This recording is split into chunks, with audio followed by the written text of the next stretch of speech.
오늘 다시 사도행전 강해로 돌아왔습니다. 오늘은 38번째 시간이죠. 건강하고 영향력 있는 성도가 됩시다라는 제목을 가지고 피차 은혜 나누는 시간 가지도록 하겠습니다. 다음 슬라이드 보여주시겠습니까? 존 맥스웰이라고 이제 리더십 강연으로 유명한 분이 더 360도 이제 리더라고 하는 책을 쓰셨는데, 이분이 이 책에서 이 세상에 사는 모든 사람들은 다른 사람들에게 영향력을 다소간 행사하며 살아간다라고 이야기를 했습니다. 이 존 맥스웰의 말처럼 사실 모양은 다르지만 이 세상에 영향력을 행사하지 않는 사람은 아무도 없을 것입니다. 다음 슬라이드 보여주시겠습니까? 어떤 사람은 뛰어난 신체나 운동신경을 가지고 다른 사람들에게 영향력을 행사합니다. 우리 손흥민 선수죠. 그런 거 하면 어떤 사람은 뛰어난 기술로 영향력을 과시하기도 합니다. 애플사를 창시했었던 스티브 잡스, 이제 가지고 있는 그 아이패드, 저도 이제 아이패드 쓰고 있거든요. 어르신 목사님들, 대부분의 목사님들은 종이 원고 다 이렇게 해가지고 얼마나 종이 웨이스트 하는지 모르는데 이게 얼마나 편한지 모릅니다. 이제 아주 세상을 완전히 바꿔놨죠, 이 양반이. 그죠? 세 번째 누진이 알 것입니다. 조성민 씨. 그죠? 어떤 사람들은 아름다운 목소리를 통해 피아노나 아니면은 바이올린이나 첼로 등 악기를 통해서 이 탁월한 솜씨로 무사람에게 영향력을 행사하기도 합니다. 그러나 이러한 것들이 과연 우리 인간이 가진 영향력의 전부일까? 아름다운 미모와 뛰어난 신체, 탁월한 기술, 모두가 무시 못할 영향력임에는 틀림없지만 이 중 그 어떤 것도 우리 과거의 삶을 통째로 바꾸지는 못합니다. 자, 그렇다면 무엇이 사람을 변화시킬 수가 있을까요? 무엇이 우리의 가정을 새롭게 할 수가 있을까요? 어떤 능력이 이 삐뚤어가는 사회를 올바로 세울 수 있을까요? 기술입니까? 탁월한 신체입니까? 아름다운 미모입니까? 그 어느 것도 아닙니다. 오직 하나, 영적인 영향력일 뿐입니다. 자, 우리가 읽은 텍스트는요, 한 도시를 통째로 바꿔놓은 아름다운 일화 하나를 소개해주고 있습니다. 그 도시가 에베소입니다. 제가 지난번에 설명을 드렸지만 이 에베소는 오늘날도 건재한 도시죠. 세계 7대 불가사의 중 하나인 아데미 신전의 흔적을 그대로 가진 수많은 사람들이 지금도 여행을 하는 아름다운 도시입니다. 특별히 이 에베소에는요, 우상 숭배가 가득했어요. 우리가 주목해야 하는 것이 그들이 섬기던 아데미 신전, 이 오늘날 라틴어로 번역하면 다이애나 신전입니다. 다이애나 그러면 우리가 잘 알 것입니다. 여신이에요, 여신. 그 신전을 얼마나 아름답게 지어 놓았는지 몰라요. 여러분 슬라이드로 보시지만, 근데 지금은 그 신전이 다 사라지고 그 신전을 버티고 있던 돌기둥만 남아 있습니다. 그런데요, 이 돌기둥 하나만 봐도 도저히 오늘날의 머리로서는 이해할 수 없다라고 합니다. 옛날 사람들이 이 기둥을 어떻게 세웠을까? 아니, 이렇게 거대한 신전을 어떻게 지었을까? 그래서 세계 7대 불가사의라고 사람들은 부르고 있습니다. 어느 날 이 우상의 도시에 이 허름한 옷을 걸친 중년의 사나이가 찾아옵니다. 아무도 그가 에베소에 도착한 것을 알아채지 못했습니다. 아니, 수많은 사람들이 보았다고 해도 그의 에베소 도착은 환영은커녕 관심 가진 사람조차 없었더랬습니다. 그런데 놀랍게도 이 중년 사나이가 에베소에 도착한 지 불과 3년이 지나자마자 도시가 온통 바뀌어 버렸습니다. 우리가 읽은 이 본문의 사건은요, 하나의 데모 사건입니다. 우상을 만들던 이 조합원들 수천 명이 조합원장과 노조원장과 합쳐서 지금 데모를 합니다. 근데 여러분들이 성경을 통해서 읽었지만 이 데모의 내용이 무엇이죠? 이들이 지금 우상을 바라서 지금까지 많은 이윤을 남겨왔는데 어느 날 이름도 성도 모르는 한 노동자 사도 바울이 이들 도시에 들어왔습니다. 그리고는 외칩니다.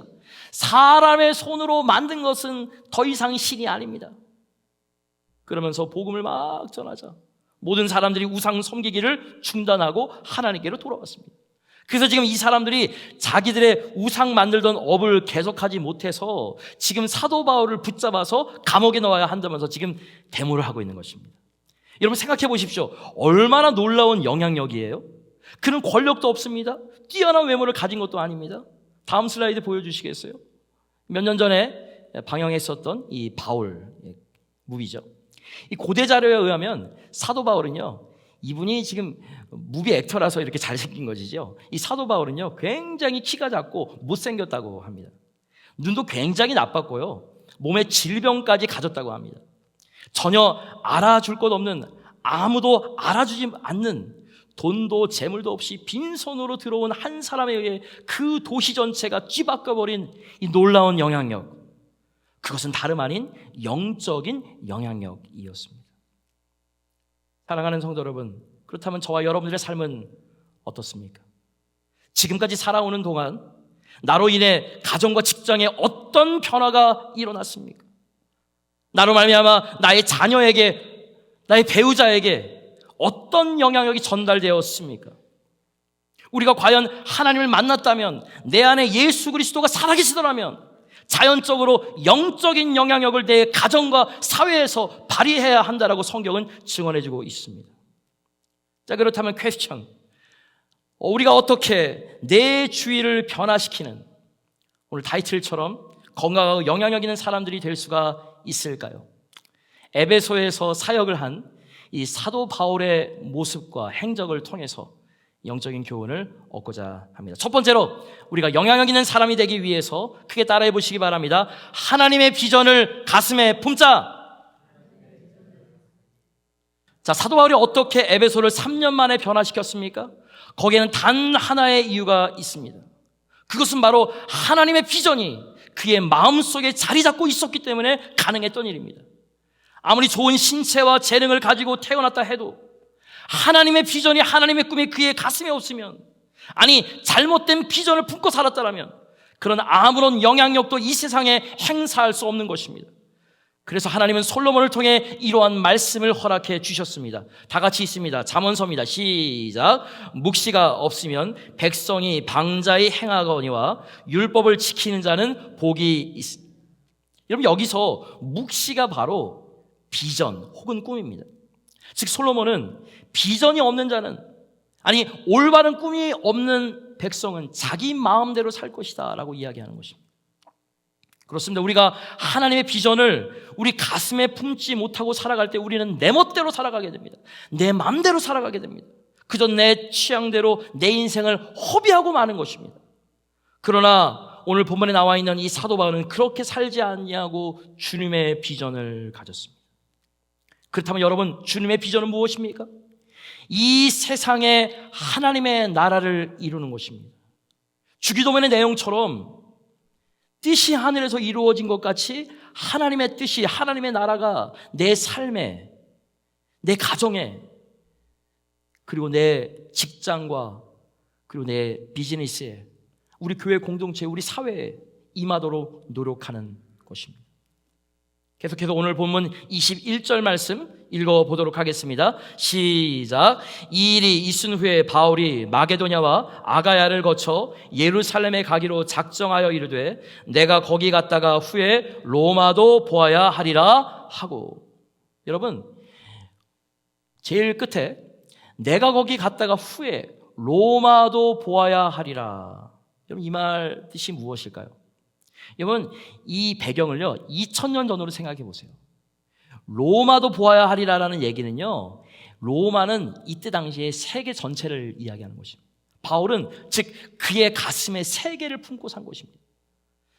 여러분, 사도 바울이 원래 이런 사람이었습니까? 그는 원래 한 가지밖에 못 보던 사람이었죠. 그의 눈에는 오직 이스라엘 민족뿐이었습니다. 그거 하나밖에 못 봤어요. 어떻게 하면 이 민족을 하나님 앞에 올바로 세울 수 있겠는가? 근데 그 방법 역시 율법만 바라봤어요. 율법을 행하는 것 한 가지뿐이었습니다. 율법을 통해서 보니까 이스라엘 민족만 의롭고 나머지 나라는 다 못된 나라입니다. 나만 옳은 사람이고 다른 사람은 다 틀린 사람입니다. 그래서 사도 바울이 얼마나 교만했는지 몰라요. 지금 주이시들도 그래서 무서운 거예요. 자기네들만 축복받다, 자기네들만 선민이다. 그래서 노벨상도 싹 휩쓸고, 미국의 정치, 경제, 배후에 보면 주이시들이 다 있잖아요. 그런데 이 사람들이 자기네들의 선민의식이 가지고 있어요. 다른 사람들한테 자원하고 기부하고 그러는 것 같지만 사실 이러한 얼마나 영적으로 교만한지 몰라요. 그래서 사도 바울만 생각해보면 사람을 함부로 정죄하고 감옥에 가두고 심지어 사람을 돌로 쳐 죽이는 일에 그래서 앞장선 것이에요. 근데 사도행전 9장에 보면 그러던 그가 어느 날 다메섹 도상에서 예수님을 만나죠. 이 땅을 지으신 하나님을 그가 만나고 아라비아 사막에 가서 3년 동안 예수님과 신실하게 교제하며 변화되기 시작합니다. 여러분, 우리가 주목해야 되는 것은요, 제일 먼저 변화된 것은 그의 마음속의 꿈이었어요. 어떻게 하면 내가 율법을 통해서 완벽한 사람이 될 것인가? 어떻게 하면 우리 민족만, 우리 나라만 생각할 것인가? 이 비전을 가졌던 그가 이제는 하나님의 꿈으로 세계를 바라보게 되었다고 성경은 증언하고 있는 것입니다. 사랑하는 성도 여러분, 이와 같이 예수 믿는다는 것은 다름 아닌 꿈이 달라지는 것이에요. 우리 마음속에 있는 비전이 바뀌는 것이에요. 그러므로 예수 믿고 나서도 여전히 예수 믿기 전에 꿈꿔왔던 오복에 관한 것과 쾌락에 대한 꿈으로 가득 차서 살아간다면 죄송합니다만 아직도 예수 믿는 것이 무엇인지 모르는 거예요. 그래서 꿈과 비전이 바뀌지 않은 그리스도인 100명, 1000명, 10,000명의 교회에 모여있다 해도 그 교회는 아무런 영향력을 끼치지 않는 것이에요. 아무런 하나님께서 그들을 사용하지 않는 것이에요. 그러므로 우리 꿈이 달라질 수 있도록 하나님께 기도하시는 저와 여러분들 되시길 주의 이름으로 축원합니다. 비전이 달라져야 됩니다. 하나님은 우리의 꿈을 바꾸시기 위해서 수많은 사건들을 사용해 오셨습니다. 다음 슬라이드 보여주시기 바랍니다. 이날 스위스의 헨리 투넌트라고 하는 사람이 살았습니다. 이 사람의 직업은 은행장이었습니다. 그 당시 은행장은 주로 은행을 소유하던 시대였습니다. 즉 이미 상당한 부를 가졌음에도 불구하고 그의 마음속에는 하나의 꿈이 있었습니다. 어떻게 하면 내가 세계 제일의 부자가 될 것인가. 그래서 그는 이웃 나라에 있는 당시 세계를 제패한 나폴레옹을 만나 면담하기로 했습니다. 어떻게 하면 경제적인 협력을 더해 부를 더 거머쥘 것인가. 그렇게 꿈을 가지고 열심히 정치에도 뛰어들어 일을 하던 이 사람에게 드디어 찬스가 왔습니다. 스위스에서 그를 경제 사절단으로 선정해서 프랑스에 파견한 것이에요. 자, 이제 그에게 나폴레옹을 만날 순간이 다가왔습니다. 잠이 오지 않았겠죠, 그죠? 근데 이게 웬일입니까? 그가 도착한 그 전날 이 나폴레옹이 전쟁 출장차 떠나고 만 것입니다. 이 꿈이 좌절됐겠죠. 그렇다고 여기서 포기할 수 없었습니다. 다른 사절단들 모두가 다 고국으로 돌아갔지만 그런 전쟁터까지 나폴레옹을 따라갑니다. 그러나 여러분, 전쟁에서 아무리 이게 장수라고 그래도 만나기가 더더욱 어려운 상태로 빠진 것이죠. 그는 전쟁터에서 그러면서 평생 보지 못한 모습들을 보게 됩니다. 폭탄이 날아들고 폭탄이 빗발치는 가운데 수많은 병사들이 죽어가는 것을 목도합니다. 두 팔이 잘려 신음하는 병사, 다리 하나가 없어져 신음하는 병사, 피를 철철 흐르면서 아빠 엄마를 찾는 병사들을 봅니다. 그는 지금까지 돈만 보면 평생을 살아왔습니다. 돈이 그의 꿈이었습니다. 돈이 그의 인생 전체였습니다. 그런데 그 장면을 보는 순간 그의 마음속에 어떤 본능적인 마음이 솟아오르기 시작합니다. 그리고 나폴레옹을 만날 날만 기다리면서 병사들을 간호하기 시작합니다. 그리고는 간호부대에 들어가서 몇 달을 거쳐서 그 부상자들을 치료해 주었습니다. 근데 결국 그는 나폴레옹을 만나지 못하죠. 그런데 신기하게도 이 고향으로 돌아오는 순간 놀랍게도 그는 그의 마음속에 활활 불타는 그의 비전이 바뀌어 있음을 보게 됩니다. 돈을 벌기 위해 전쟁터까지 나폴레옹을 따라갔던 그가 고향으로 돌아오며 부르짖고 소원했던 비전은 다름 아닌 평화에 대한 비전이었습니다. 내 생애가 남아있는 동안 이 세상에 전쟁만은 없이 해야 되겠다. 그리고 다치고 부상당한 사람들을 치료해주는 단체를 하나 만들어야 되겠다. 내가 어떻게 하면 남은 인생을 통해 나의 전 재산으로 부상당한 사람들을 도울 수 있을까? 여러분, 꿈이, 비전이 완전히 바뀐 것입니다. 그래서 그는 고향에 돌아와 몇몇 친구를 만나 그 비전을 함께 나눕니다. 그리고 그들과 한 작은 단체를 만들었습니다. 그 단체가 여러분 사진을 보면 대충 이제 이게 좀 캐치해듯이 우리가 너무나도 익히 잘 알고 있는 레드크로스 적십자입니다. 여러분, 한 사람의 비전이 이 세상에 레드크로스, 이 적십자를 탄생하게 한 것입니다. 여러분, 우리 미국도 그렇지만 전 세계적으로 적십자가 없는 나라가 없죠, 그죠? 적십자가 얼마나 수많은 사람들의 생명을 구해내는지 모릅니다. 비전이 이렇게 중요한 것이죠. 한 사람이 어떤 비전을 갖고 사는가, 이것이 중요합니다. 그렇게 우리의 꿈은 달라져야 되는 줄 믿습니다. 저도 우리 교회에 대한 비전을 가지고 있습니다. 이것은 아무래도 제가 저희 교회에 주신 사명이 아닌가 생각되어집니다. 우리 교회 비전을 여러분들 오른쪽에 보시지, 세 가지가 있죠. 건강하고 영향력 있는 교회. 우리가 먼저 건강해져야 돼요. 우리가 건강한다는 게 뭐 몸으로도 헬티하는 것도 좋지만 영적으로 건강해야 됩니다. 영적으로 건강해지려면 여러분 어떻게 돼요? 말씀과 기도에 우리가 정직하고 하나님과 신실해야 되죠. 영향력 있는 성도. 아, 저 사람이 크리스찬이었어? 야, 그랬구나. 와, 저 사람이 제일사랑교회 목사님이네. 와, 설교도 너무 잘하시네. 너무 잘생기셨네. 와, 여기 제일사랑교회 집사님이셔? 와, 대단하시네. 야, 어쩐지. 그러면 전도가 그냥 되는 줄 믿습니다. 아멘? 이게 아멘이 별로 작네. 여러분들 그렇게 안 사세요? 여러분들 보면 아이고 제일사랑교회가 저러니까 부흥이 안 되지, 그래요? 아유 목사 저거 보니까 안 되겠다, 부흥 안 되겠는데. 그렇습니까? 와, 저 목사님 오니까 교회 비전이 보이네. 그렇게 될 줄 믿습니다. 예, 아멘이 조금 더 커졌네. 영향력 있는 교회가 바로 그것이에요. 그 더 나아가서 영향력 있는 교회는 무엇입니까? 전도하고 구제하고 선교하는 교회입니다. 우리 침례교회는요, 회중정체잖아요.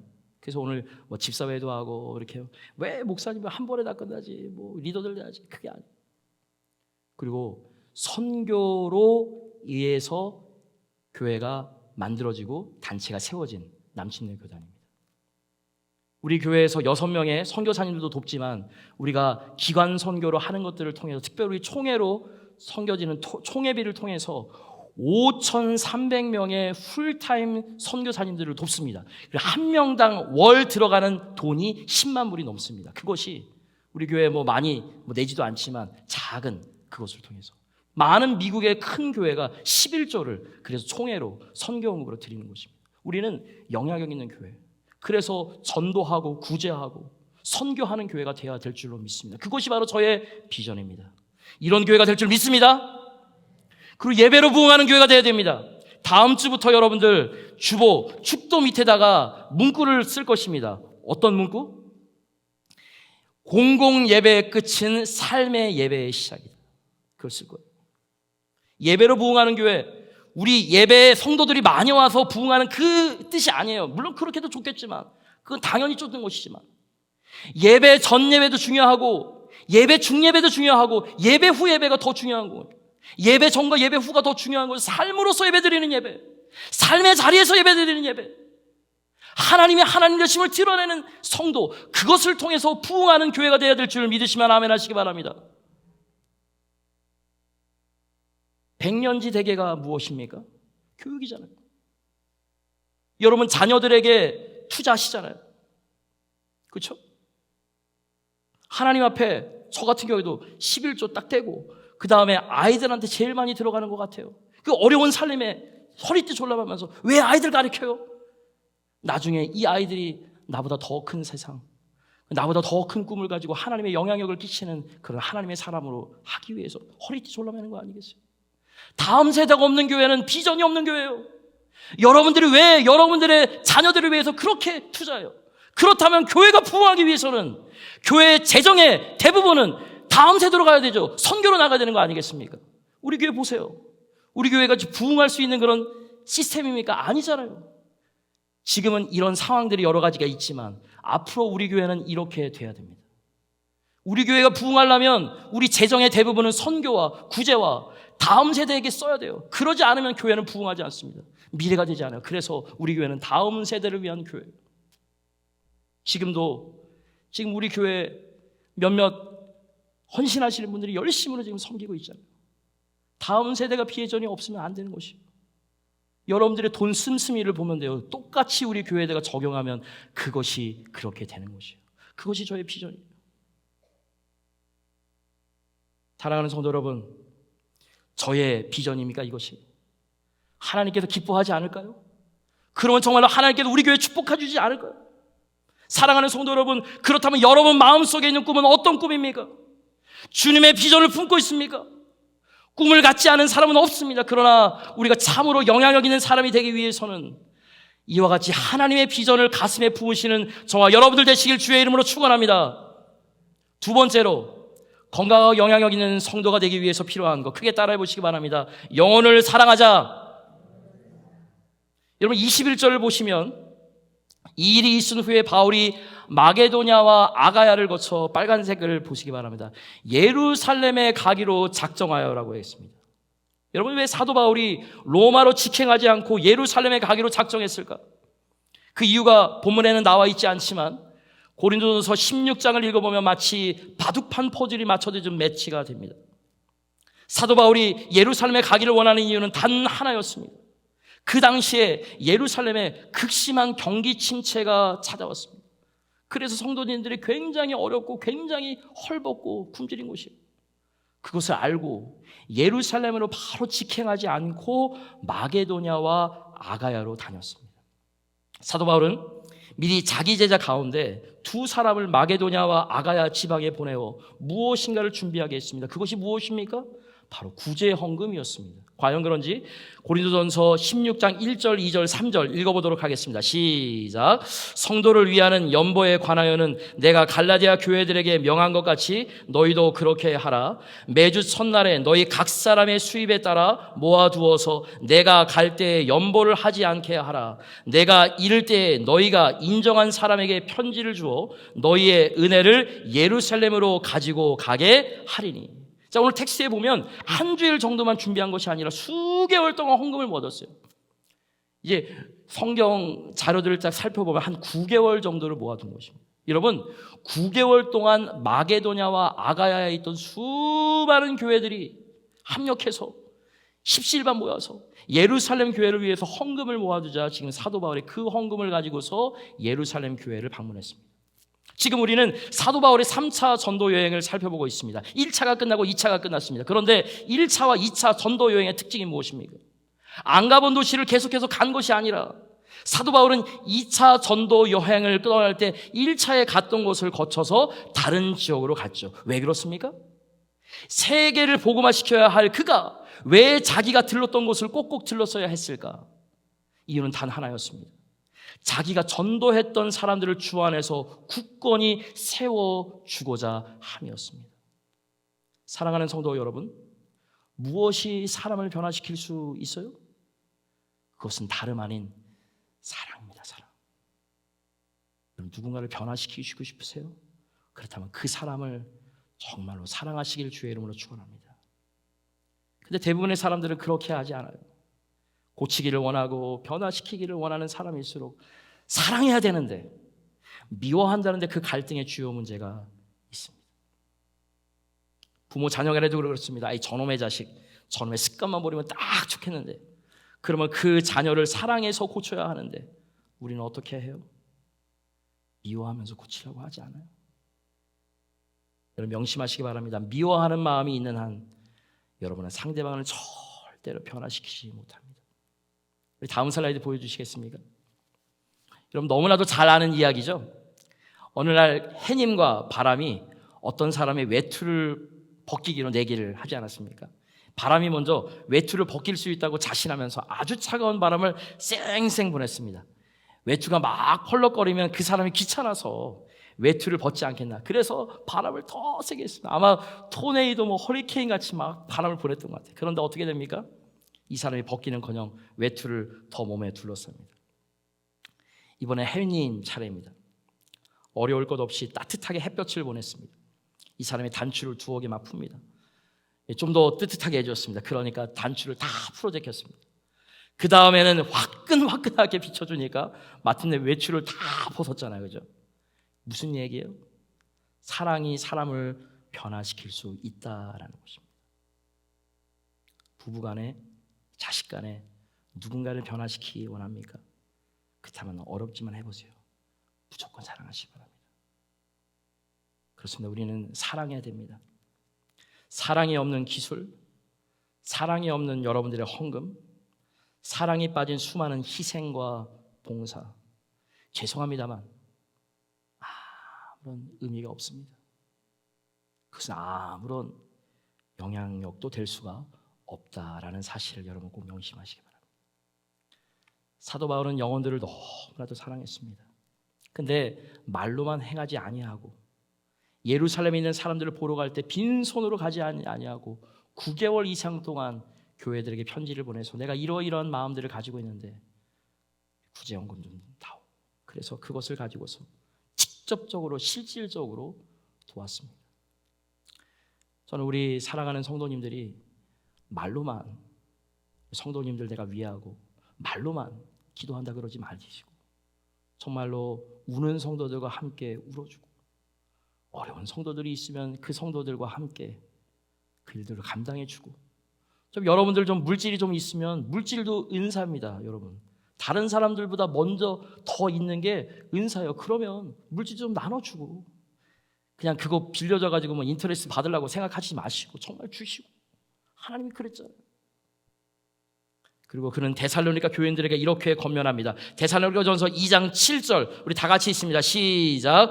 우리는 그리스도의 사도로서 마땅히 권위를 주장할 수 있으나 도리어 너희 가운데서 유순한 자가 되어 유모가 자기 자녀를 기름과 같이 하였으니.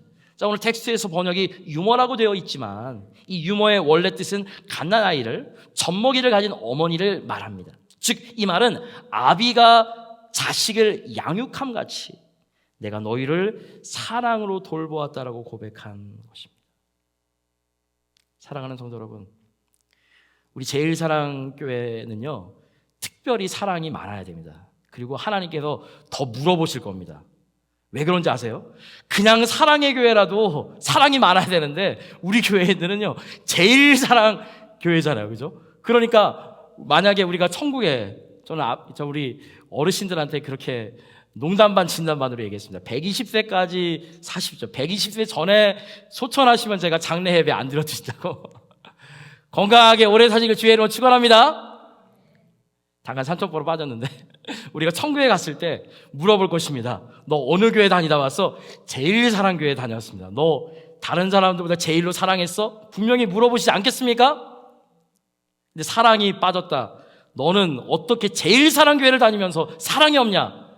제일사랑교회를 다녀서 제일로 더 사랑해 주었더니만 너는 어떻게 제일로 사랑을 안 하냐? 너는 좀 글렀다. 너는 원래 좀 금으로 만든 궁전 주려고 그랬는데 조금 떨어진 은으로 만든 궁전 주마. 그러지 않으시겠습니까? 제 상상이고, 그죠? 여러분, 우리 교회 이름처럼 제일로 사랑하시는 여러분들 되시길 주의 이름으로 축원합니다. 우리 주의 자녀들에게, 남편과 아내에게, 그리고 우리 새가족분들에게, 또 주의 이웃들에게 여러분 신실하게 사랑으로 우리들을 보여줄 수 있는 저와 여러분들 되시길 주의 이름으로 다시 한번 축원합니다. 자, 우리 마지막 세 번째로 우리가 건강하고 영향력 있는 성도가 되기 위해서 필요한 것 크게 따라해 보시기 바랍니다. 갈등과 역경을 이겨내자. 사실 이 내용이 오늘 텍스트의 이제 대부분의 내용이에요. 제가 여러분들에게 한번 물어볼게요. 여러분, 비전 플러스 사랑이 무엇일까? 비전 플러스 사랑. 우리가 생각하기를 내가 이렇게 올바른 비전을 가지고 올바른 사랑을 가졌으니까 비전 플러스 사랑은 하나님의 축복, 하나님의 평화라고 생각할지 모릅니다. 그러나 본문은 놀랍게도 평화가 아니라, 비전과 사랑은 평화가 아니라 역경과 갈등이라고 지금 보여주고 있습니다. 여러분 23절 말씀 보겠습니까? 23절 보니까 그때쯤 되어 이 도로 말미암아 적지 않은 소동이 있었다고 그랬습니다. 제가 아까 전에도 좀 간단하게 이야기를 미리 드렸지만 어떤 소동이었을까요? 조금 더 이게 자세하게 좀 제가 좀 설명을 드리면요, 에베소에 사는 모든 사람들은 아뎀이라고 하는 신을 섬기고 있었죠. 그래서 세계 7대 불가사의 중에 하나인 큰 아데미 신전을 지어놓고 이 절기가 되면 이곳에 와서 이 제사를 드렸습니다. 이 여행객들이 1년에 한 번 왔다 갔다 하면서 이 돌아갈 때 사가도록 이 아뎀의 신의 우상을 장난감만하게 이 조각을 해서 팔기 시작했습니다. 그 당시 제가 이제 기록을 좀 자료를 살펴보니까 데메드리오라고 하는 사람이 이 아데미 신 제사장들에게 뇌물을 주어서 이 전매 특허를 내어버렸어요. 그래서 아무나 못 만들고 누구나 팔 수 있는 것이 아니었습니다. 그러니까 뭐요? 부르는 게 값이지 않겠습니까? 수많은 사람들이 이제 아시아에서 와서 아데미 신전에 제사하고 돌아갈 때는 그냥 안 가겠죠. 부적도 사고 우상도 사고 수베니어 같은 이제 조각품들을 기념으로 막 사가지고 갑니다. 그러나 데메드리오 혼자 만들다 이제 감당이 안 돼서 이 사업을 점점 번성시켜서 하나의 큰 조합을 만들었습니다. 그 당시 기록을 딱 보니까 조합에 참여하여 우상을 만들던 사람들이 약 한 2,000명가량이나 되었다고 합니다. 그러니까 얼마나 많이 팔렸겠습니까? 이들이 부르는 것이 값이니까 굉장히 부자가 된 것이에요. 그런데 이름도 성도 모르는 한 중년 사나이가 에베소에 들어온 지 3년이 지나자마자 어떤 일이 생깁니까? 우리 26절 다 같이 읽도록 하겠습니다. 시작. 이 사람이 에베소뿐 아니라 거의 전 아시아를 통하여 수많은 사람을 권유하여 말하되 사람의 손으로 만든 것들은 신이 아니라 하니 이는 그대들도 보고 들은 것이라. 여보시오, 사람들이 만든 것은 신이 아니에요. 우리가 만들었다면 그게 신이 되겠습니까? 우리가 신을 만드는 것이 아니고 신이, 창조주가 하나님께서 정말 우리를 만들었습니다. 그러므로 더 이상 이 아데미 우상을 섬기지 마시고 만들지도 마십시오. 그의 영향력이 얼마나 놀라웠던지 불과 3년이 지나니까 사람들이 우상을 하나도 사가지 않게 되어버렸습니다. 안에 집에 있는 우상까지 다 꺼내다가 불태워버렸습니다. 그래서 지금 이들이 데모를 하고 있는 것이에요. 어떤 데모입니까? 우리 27절 있습니다. 시작. 우리의 이 영업이 천하여질 위험이 있을 뿐 아니라 큰 여신 아데미의 신전도 무시당하게 되고 온 아시아와 천하가 위하는 그의 위엄도 떨어질까 하노라 하더라. 사도 바울이라는 자가 지금 아데미 신의 이름을 떨어뜨리고 있습니다. 여러분, 사실 말은 이렇게 멋들어지게 하고 있지만 근본적인 문제는 뭐예요? 여러분, 우리가 뭐 때문에 자꾸 무너집니까? 돈이잖아, 돈. 근본적인 문제가 여기서도 뭐예요? 돈이었어요. 이 일로 말미암아 사도 바울은 대중들에 의해서 고소를 당하고 개인적인 모략을 받게 됩니다. 그리고 신체적인 위협까지 당하게 됩니다. 이 사람들이 군중을 동원해서 야외극장에 수만 명이 모였습니다. 28절 또 다 같이 읽습니다. 시작. 그들이 이 말을 듣고 분노가 가득하여 외쳐 이르되 크다 에베소 사람의 아데미여 하니. 크다 에베소 사람의 아데미여.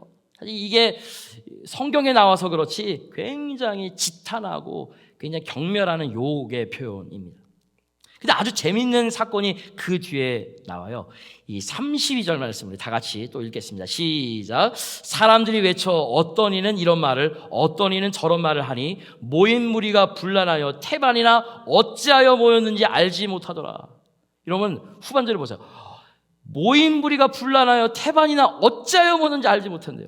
지금 소리는 욕은 2시간 동안 막 해대꼈는데 자기들이 왜 욕을 했는지 왜 소리를 질렀는지 모르는 거예요. 그냥 소리 지른 것이에요. 옆에서 야 저기 사도 바울이라고 하는 사람이니까 욕해. 그냥 지탄해. 그냥 무조건 나쁜 사람. 그래서 나중에 물어봤어요. 왜 그러셨어요? 모르는 거예요. 이거 보면서 무엇 느끼시는지 아십니까? 군중 심리에 절대로 속지 마세요. 누가 이랬더라, 누가 저랬더라, 누가 저랬더라. 믿지 마세요. 그 사람을 직접적으로 겪어봐야죠. 아니면 정말 팩트가 있든지. 그러기 전에는 그 사람 위해줘야죠. 그 사람 사랑해줘야죠. 아니 오히려 그 사람이 처해 있는 것들을 좀 더 긍휼의 마음을 가져야죠. 그것이 크리스찬 아니겠습니까?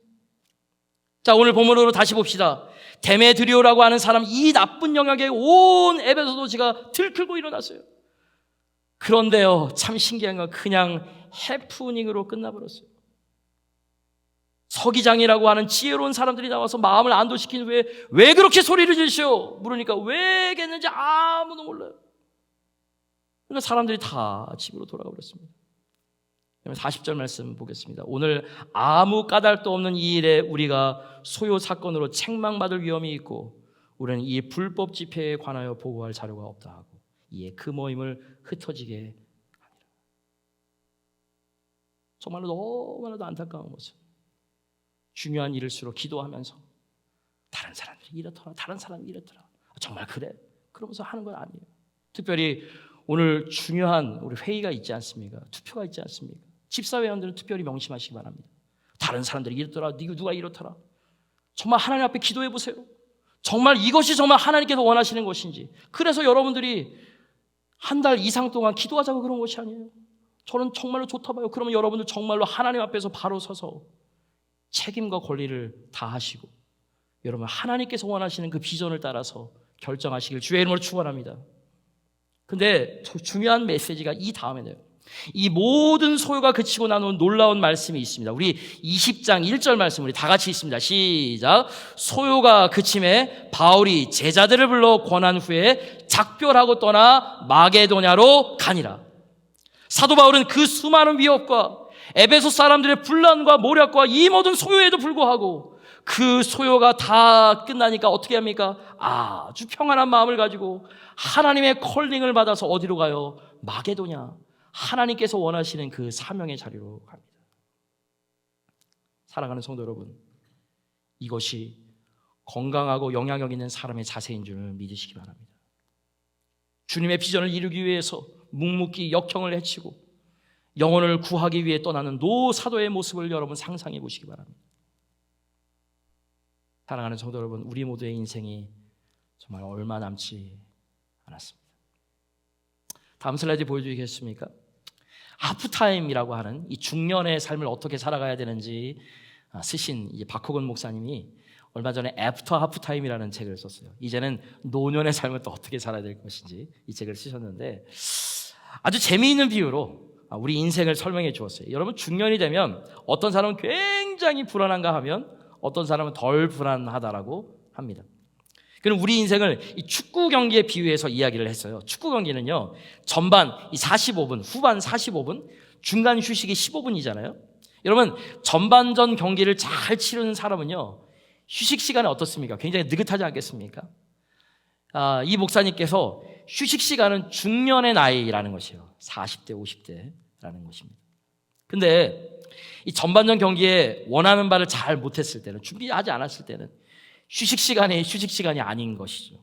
이 좌불안석의 후반전 인생을 살아갈 수밖에 없다는 것입니다.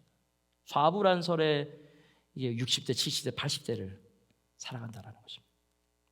사랑하는 성도 여러분, 그렇다면 제가 물어볼게요. 다시 본문으로 돌아와서 여러분 지금까지 어떤 영향력을 행사하면서 살아왔습니까? 우리가 얼마를 살았든 우리 앞에 남아있는 인생이 너무나도 짧습니다. 그러나 소망이 있는 것은요, 예수 안에 있는 사람들은 늦은 게 없습니다. 그것이 은혜인 줄 믿습니다. 30년을 살았든 저같이 40년을 조금 넘게 살았든 아니면 50년, 60년, 아니 70년 이상을 살았든 깨닫는 그 순간이 시작의 순간이라고 이 책에서는 이야기하고 있습니다. 여러분 정말 그런 거 하지 않으세요?